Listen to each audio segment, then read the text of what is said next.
A famous Grade 1 listed burial ground in West London will become partly overshadowed by flats after the local council approved new tower blocks to be built nearby. Kensal Green Cemetery, where engineer Isambard Kingdon Brunel and novelist Harold Pinter are buried, was created nearly 200 years ago. The council believes the new development has lots of benefits, but campaigners say the land is toxic. Wendy Hurrell spoke to a campaigner. Fantastic mausoleums. It's a tranquil place. But campaigners say that it's soon to be overshadowed by a new development. Kensal Canal Side was given the go-ahead this week at a Royal Borough of Kensington and Chelsea planning meeting. 500 affordable homes is a significant, must be considered, a considerable benefit, as indeed is the total number of homes at 2,500 plus. The leader of the council told us, "We have very little space to build in Kensington and Chelsea and a very high demand for housing. It will be a change for the area, but I look forward to it becoming a happy neighbourhood." The developer, Ballimore, says that Kensal Canal Side will bring thousands of jobs, a new high street and leisure spaces, but local people are concerned about access and the impact on transport. The other issue is that this is heavily contaminated land. Campaigners who have done a lot of research into this say that when the ground is disturbed, toxic gas and dust particles will become airborne, and that could spread over a 7-kilometre radius. The development is built on an old toxic gasworks site. We've got arsenic, cyanide, things called volatile organic chemicals, hydrocarbons, heavy metals, asbestos. Every known nasty is on that site. I am concerned about contamination, but I think that can be dealt with by condition. Local people will carry on their campaign to protect this heritage site and the wider area. The application will now be considered by the Mayor of London. Wendy Hurrell, BBC London. Police say they've arrested 5 people on Westminster Bridge today under the Terrorism Act for unfurling a banner in support of a proscribed organisation. The protesters were supporting 6 Palestine Action prisoners being held on remand who are currently on hunger strike. The prisoners are accused of taking part in anti-Israel protests on behalf of Palestine Action. The group was banned by the government. A man who smashed and grabbed a signed Banksy print from a gallery in central London has been jailed for 13 months. Larry Fraser from East London used a hammer to smash his way into the Grove Gallery before running off with Girl with Balloon print worth over £250,000.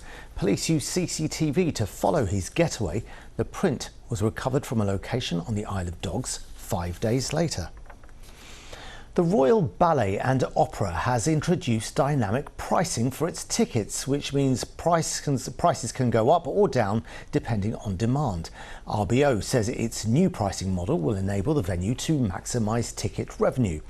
Well, a similar dynamic pricing for Oasis tickets came under stiff criticism last year from fans and MPs, while artists like Taylor Swift and Ed Sheeran have refused so-called demand-led ticket pricing at their recent concerts.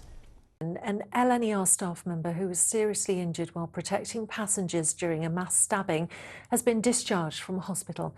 Samir Zitouni from South London was working on board the London-bound service from Doncaster when the attack happened in Cambridgeshire on November the 1st. His family say they're very happy to have him home.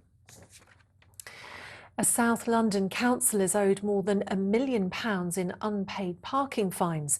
Figures seen by the Local Democracy Reporting Service show that in Croydon there are more than 6,000 outstanding penalty charge notices. Some of the worst offenders have been issued more than 300 fines. The Mayor of Croydon said illegal parking will not be tolerated and the council is chasing its debts. A London mother and son social media duo say they can't believe what they've achieved after winning a TikTok award. Tola and Kevin Andu won in the Voice for Change category at a ceremony in Greenwich for sharing their experience of raising a young adult with autism. Rosie Barnett went to meet them. Tola from Raising Kevin! A moment Tola Andu and her son Kevin will never forget. How did you feel? I mean, I cannot express, but it feels amazing. I cannot express how I feel. I cannot express about this. This week, the pair were crowned the Voice for Change at the Tik Tok Awards in Greenwich for their account Raising Kevin, which showcases what life is like bringing up a young adult with autism.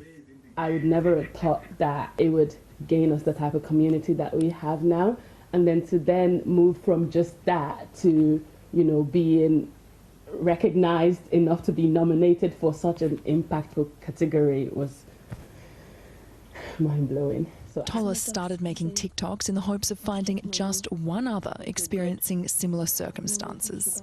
when Kevin was younger, I used to honestly think that I was the only person that had a kid with autism, because I just didn't see it around me. And, you know, treading that road by yourself is one of the most isolating things.